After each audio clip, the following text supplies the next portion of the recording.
ప్రాణం అని విన్నవించు ఈ పాటని, నువ్వు నా ప్రాణమని విన్నవించు ఈ పాటని.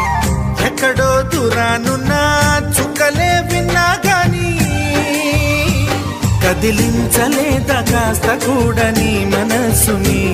పరదాలు దాటి ఒక్కసారి పలకరించవేమి. అందరినీ ఇలా వెంటపడి అడగాల సరదాగా నువ్వే ఎదురైతే సరిపోదా. నిద్రపోతున్న రాత్రి నడిగా గుడికి చేరిన గువ్వల నడిగా